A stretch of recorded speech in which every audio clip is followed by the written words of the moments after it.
Tema de um diálogo recente entre o empresário Zuleiro Veras e o deputado distrital Pedro Passos, do PMDB do Distrito Federal. Os dois foram presos pela Operação Navalha. Nós aprovamos 4.200.000 de crédito aqui suplementar para a barragem. Ótimo. Para nós pagar Parabéns. o resto e sobrar um saldo para começar lá, né? Pronto. Ótimo. Tá bom? Parabéns. A quadrilha, comandada pelo empresário Zuleiro Veras, especializou-se em desviar dinheiro público, vencendo licitações fraudulentas. Em troca, entregava obras superfaturadas e, em muitos casos, nem entregava as obras. No Maranhão, por exemplo, a construtora recebeu R$ 1,5 milhão e fez uma ponte que liga o nada a lugar nenhum. A empresa de Zuleiro teria repassado a políticos e servidores públicos pelo menos R$ 2.100.000 em propina e presentes, em troca de ajuda para a liberação de verbas.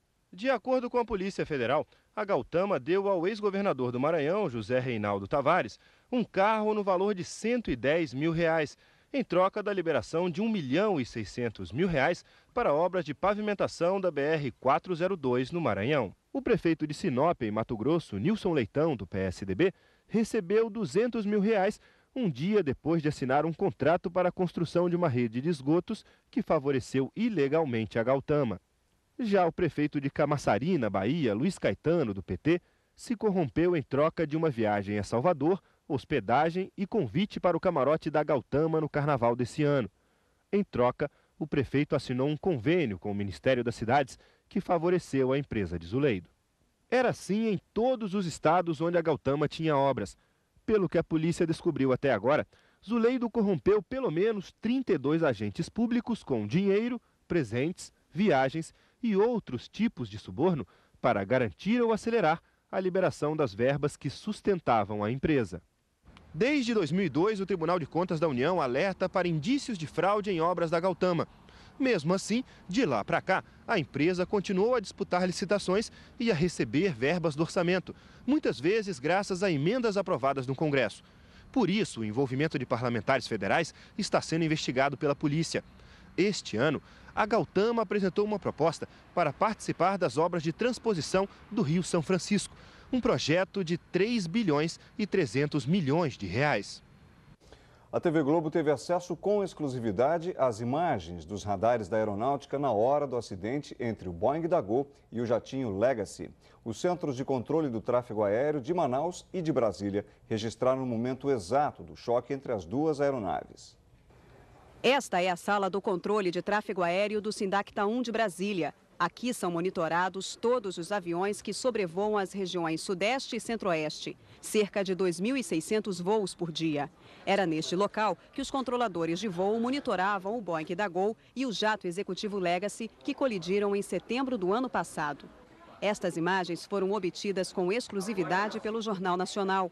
São as telas dos radares do Sindacta de Brasília e de Manaus no dia do acidente. Na tela, o Legacy é identificado por esta sequência de números, a etiqueta, que mostra o prefixo do avião, N600XL, a altitude, 37 mil pés, a velocidade e a localização do jato. Ao se aproximar de Brasília, o transponder, equipamento anticolisão, funciona perfeitamente. O sinal na tela é este círculo que aparece em volta do avião. Aqui, o Legacy está na altitude determinada pelo plano de voo, a 37 mil pés. Segundo a aeronáutica, às 3h55 da tarde, 1h02 antes do acidente, o radar mandou o primeiro aviso para o controlador. O jato deveria descer de nível, passar para 36 mil pés. O segundo alerta veio logo depois. Uma interrogação aparece na tela. É como se o computador estivesse perguntando se o avião deveria mesmo estar naquela altitude. O terceiro aviso de que algo estava errado com o Legacy. O sinal do transponder desaparece do radar.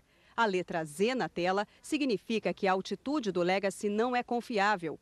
Em poucos minutos, ela varia mais de 3 mil pés. O sinal do Legacy fica intermitente, some e reaparece várias vezes no radar, até desaparecer completamente. O Boeing da Gol é este código registrado na tela do Sindacta 4 de Manaus. Às 4h57 da tarde, o radar registra o momento em que o Boeing da Gol é atingido. Este traço verde indica a colisão. Neste instante, não há nenhum sinal do Legacy no radar. Ele só reaparece minutos depois, com um círculo em volta, o que indica que o transponder voltou a funcionar. O acidente matou 154 pessoas. 2 CPIs foram criadas no Congresso para investigar a crise que começou no setor depois da tragédia. Segundo a Aeronáutica, quando o comando do voo foi transferido para a torre de controle de Manaus, o controlador de Brasília afirmou que o Legacy estava a 36 mil pés de altitude, informação que foi desmentida pelo radar. Para a Polícia Federal, que já concluiu a investigação, a responsabilidade pelo acidente deve ser dividida entre os controladores de Brasília e os pilotos americanos do jato Legacy. Para o chefe do Sindacta de Brasília, as telas comprovam que não houve falha nos equipamentos do controle de tráfego aéreo na hora do acidente. Não houve falha nem de comunicação, nem de visualização. Não houve. Tanto que no dia seguinte foram feitos testes, as aeronaves voaram. No mesmo dia tinham aeronaves voando próximas ao local do acidente que estavam sendo detectadas pelo radar secundário e estavam em comunicação direta com o nosso centro de controle.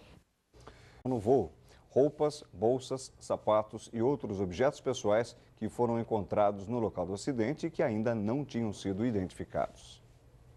Boa noite, Giovana.